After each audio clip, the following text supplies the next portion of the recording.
ثم الصلاة والسلام على أشرف الأنبياء والمرسلين وخاتم النبيين سيدنا ونبينا ومولانا أبي القاسم محمد اللهم صل على محمد وعلى آله الطيبين الطاهرين المعصومين الذين أذهب الله عنهم الرجس وطهرهم تطهيرا اللهم صل على محمد وآل محمد واللعنة الدائمة على أعدائهم أجمعين من يومنا هذا إلى قيام يوم الدين أما بعد فقد قال الله سبحانه وتعالى في كتابه المجيد بسم الله الرحمن الرحيم والأرض بعد ذلك دحاها أخرج منها ماءها ومرعاها والجبال أرساها فإذا جاءت الطامة الكبرى يوم يتذكر الإنسان ما سعى صلاة على محمد وآل محمد. محترم سامعین کرام، سورہ مبارک نازعات کی کچھ آیات آپ کی خدمت میں سرنامہ کلام کے طور پر پیش کی. ارشاد رب العزت ہو رہا ہے والارض بعد ذلك دحاها، ہم نے آسمان کے بعد زمین کو بچھا دیا. اخرج منها ماءها ومرعاها، اور زمین کو بچھانے کے بعد زمین کا پانی نکالا، چشمے نکالے زمین سے. ومرعاها، اور زمین سے سبزیاں نکالی جو انسانوں کے لیے اور جانوروں کے لیے ان کی غذا کے طور پر استعمال ہوتی ہیں. والجبال ارساها، اور ہم نے زمین پر پہاڑ کھڑے کیے. متاعا لکم ولانعامکم، یہ کام ہم نے کیوں کیا؟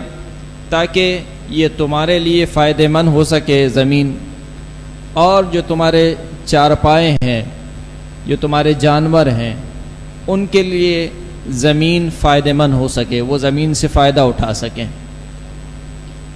فَإِذَا جَاءَتِ الطَّامَّةُ الْكُبْرَى، پس جب وہ بہت بڑی مصیبت کا دن آئے گا، یعنی قیامت کا دن. یوم یتذکر الانسان ما سعی، وہ دن وہ ہوگا کہ جس دن انسان یاد کرے گا کہ اس نے دنیا میں کیا کیا، دنیا میں کیا کوششیں کی. کچھ دن بعد وہ دن آنے والا ہے کہ جس کو شیخ عباس قمی نے مفاتح الجنان میں عید سے تعبیر کیا ہے. عید دہو الارض، روز دہو الارض. اسی مناسبت سے یہ سورہ مبارک کی نازعات کی کچھ آیت میں نے آپ کی خدمت میں عرض کی ہیں. البتہ آج ایک ضعیف روایت کے مطابق 8ویں امام امام علی رضا علیہ السلام کی شب شہادت بھی ہے. 23 ذی القعدہ ایک بعض روایت کے مطابق امام کی شہادت کی تاریخ نقل ہوئی ہے. میں کوشش کروں گا کہ ان دونوں مناسبتوں کے اعتبار سے کچھ معروضات آپ کی خدمت میں عرض کر سکوں. حسن ابن بشا امام رضا کا صحابی ہے. وہ کہتا ہے کہ میں اپنے والد کے ساتھ امام کی خدمت میں حاضر تھا جبکہ اس وقت میں نوجوان تھا. کہتا ہے کہ ہم نے امام رضا کے دسترخوان پر علیہ الصلوۃ والسلام کے دسترخوان پر کھانا تناول فرمایا، رات کا کھانا تناول فرمایا. پھر اس کے بعد امام نے میرے والد سے ارشاد فرمایا کہ لیلۃ 25 من ذی القعدہ، لیلۃ 25 من ذی القعدہ ولد فیہا ابراہیم علیہ السلام وولد فیہا عیسی ابن مریم علیہ السلام. شب 25 ذی القعدہ، شب 25 ذی القعدہ وہ رات ہے کہ جس رات میں حضرت ابراہیم علیہ السلام کی ولادت ہوئی، اور شب 25 ذی القعدہ وہ رات ہے کہ جس میں حضرت عیسی ابن مریم علیہ السلام کی ولادت ہوئی. وَفِيهَا دُحِيَتِ الْأَرْضُ مِن تَحْتِ الْكَعْبَةِ، یہی وہ رات ہے کہ جس رات کعبے کے نیچے سے زمین پھیلائی گئی. دحو بولتے ہیں پھیلانے کو، کسی چیز کو پھیلانے کو بولتے ہیں دحو. والارض بعد ذلك دحاها، آسمان کے بنانے کے بعد اللہ نے زمین کو بچھا دیا تو کعبے کے نیچے سے زمین پھیلنا شروع ہوئی. اسی روز کو روز دحو الارض کہا جاتا ہے یا عید دحو الارض کہا جاتا ہے. امام فرماتے ہیں کہ یہی وہ رات ہے کہ جس رات میں زمین کو کعبے کے نیچے سے بچھایا گیا. پھر امام فرماتے ہیں کہ من صام ذلك اليوم کان کمن صام 60 شہرا، جو شخص اس دن روزہ رکھے یعنی 25 ذی القعدہ کو، جو شخص 25 ذی القعدہ کو روزہ رکھے گویا ایسا ہے کہ اس نے 60 مہینے روزے میں گزارے ہوں. 60 مہینے یعنی تقریباً 5 سال، یعنی 5 سال اس نے روزے میں گزارے. ایک صلوات پڑھیں محمد و آل محمد پر. مولا کائنات امیر المؤمنین علی ابن ابی طالب علیہ الصلوۃ والسلام سے روایت ہے، صلی اللہ علی محمد و آل محمد. امام فرماتے ہیں کہ اول رحمت نزلت من السماء الى الارض فی 25 من ذی القعدہ.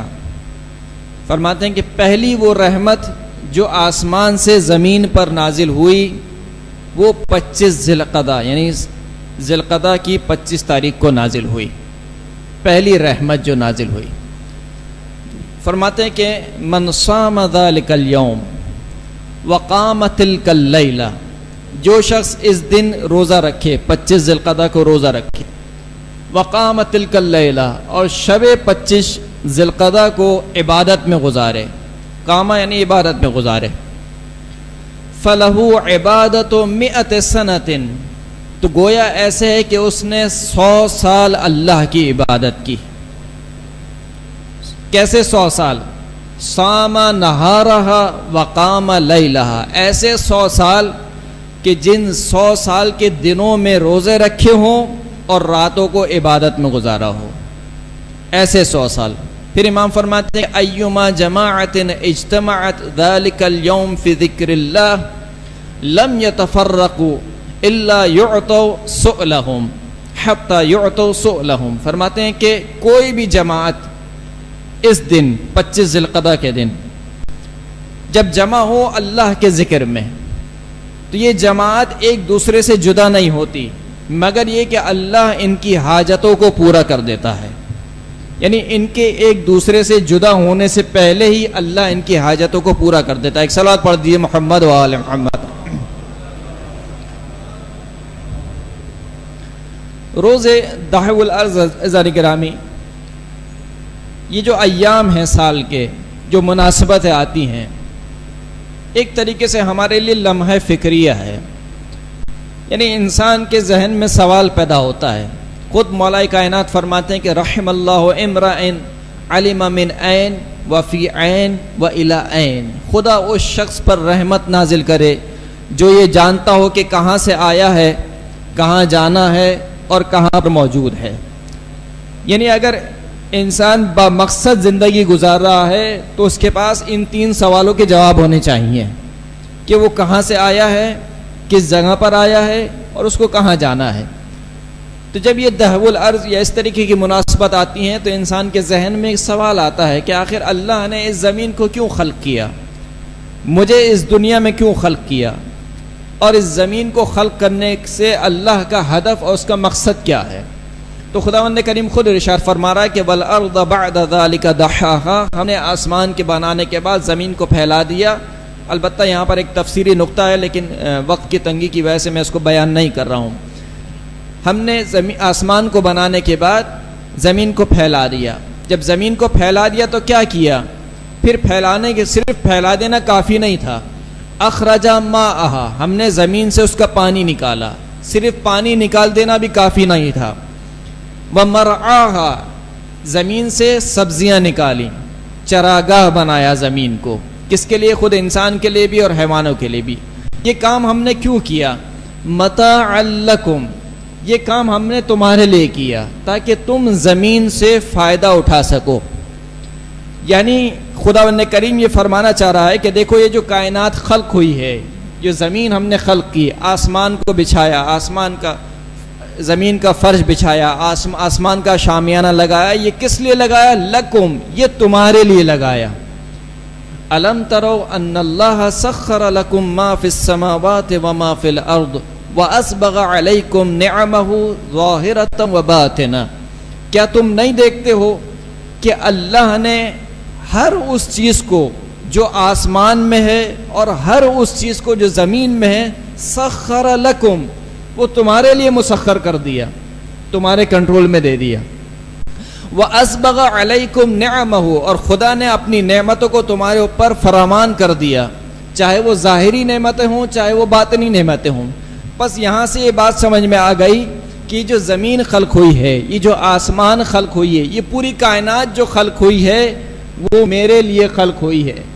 یعنی اللہ نے اس کائنات کو انسان کے لیے خلق کیا ہے، انسان کو اس کائنات کے لیے خلق نہیں کیا، انسان کو اس دنیا کے لیے خلق نہیں کیا۔ دنیا انسان کے لیے خلق ہوئی ہے لیکن انسان دنیا کے لیے خلق نہیں ہوا۔ اگر ایسا ہوتا تو پھر ہم روز جنازے اٹھتے ہوئے نہیں دیکھ رہے ہوتے، روز اپنی آنکھوں کے سامنے دیکھتے رہے کہ جنازے اٹھ رہے ہیں، کوئی 60 سال میں، کوئی 70 سال میں، کوئی جوانی میں، کوئی بڑھاپے میں، کوئی بچپنے میں، یعنی ہر ایک اس دنیا سے جا رہا ہے۔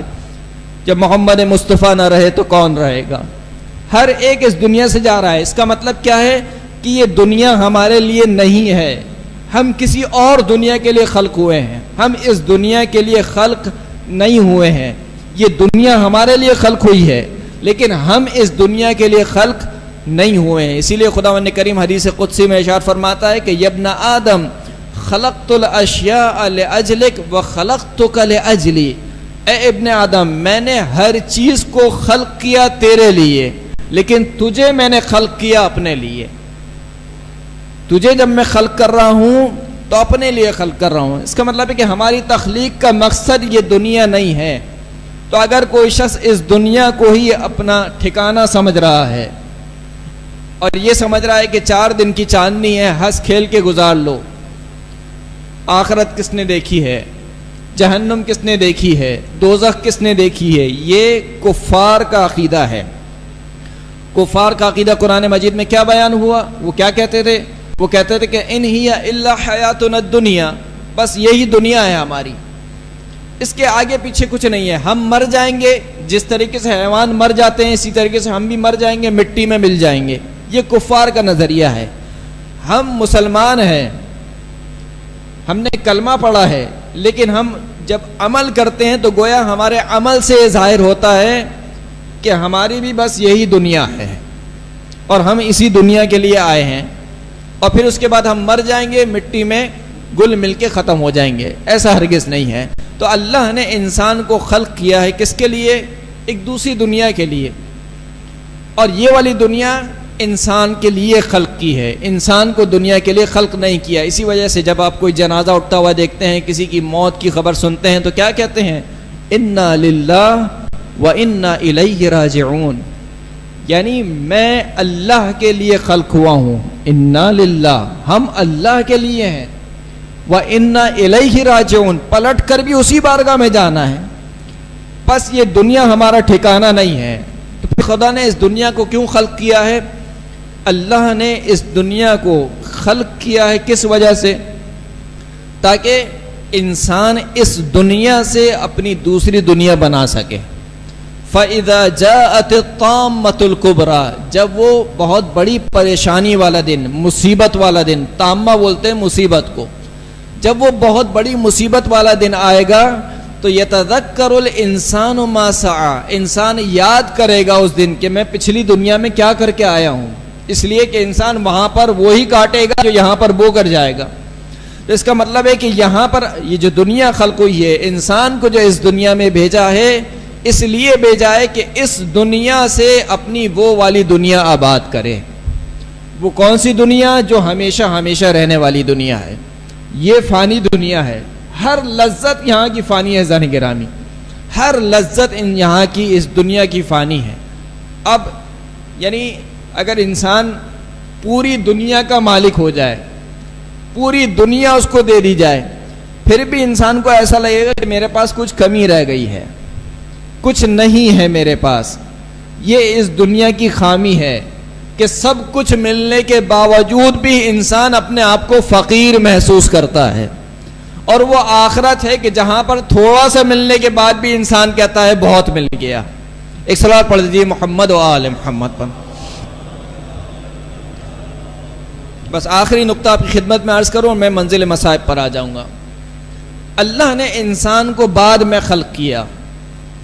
جس دنیا میں انسان کو خلق کرنا تھا، پہلے اس دنیا میں وہ ماحول بنایا کہ جس ماحول میں انسان اس زندگی گزار سکے۔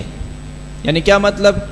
یعنی اگر خداوند کریم انسان کو خلق کر دیتا اور زمین ہی نہ ہوتی، پانی پانی ہوتا، تو کیا ہوتا؟ انسان ڈوب کے مر جاتا۔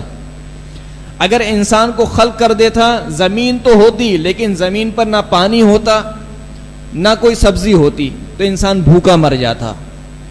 اگر اللہ انسان کو خلق کرتا لیکن زمین اس قدر گرم ہوتی کہ انسان پگھل کر رہ جاتا، اگر اللہ انسان کو خلق کرتا لیکن زمین اس قدر سرد ہوتی کہ انسان جم کر رہ جاتا۔ اس کا مطلب یہ ہے کہ اللہ نے اس کو علم کلام میں قاعدہ لطف کہتے ہیں۔ قاعدہ لطف کا مطلب کیا ہے؟ کہ اگر اللہ انسان کو ایک ایسی جگہ پر خلق کرتا جو انسان کے رہنے کے قابل نہ ہوتی، تو یہ اللہ کی ذات پر ظلم ہوتا، نعوذ باللہ، کہ اس نے انسان کے ساتھ ظلم کیا کہ انسان کو خلق تو کیا لیکن ایسی جگہ پر خلق کیا کہ وہاں پر انسان رہ ہی نہیں سکتا ہے، تو یہ انسان کے حق میں ظلم ہوتا۔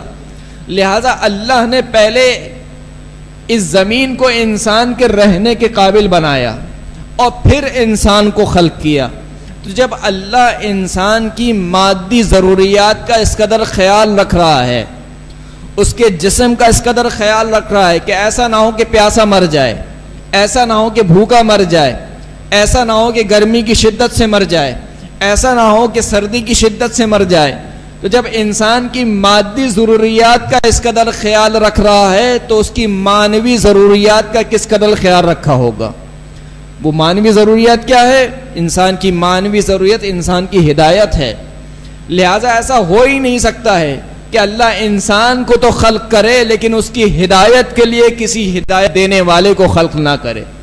تو جس طریقے سے اللہ نے انسان کی خلقت سے پہلے اس زمین کو انسان کے رہنے کے قابل بنایا ہے، اسی طریقے سے انسان کی خلقت سے پہلے انسان کی ہدایت کے لیے ہادی بھیجا ہے۔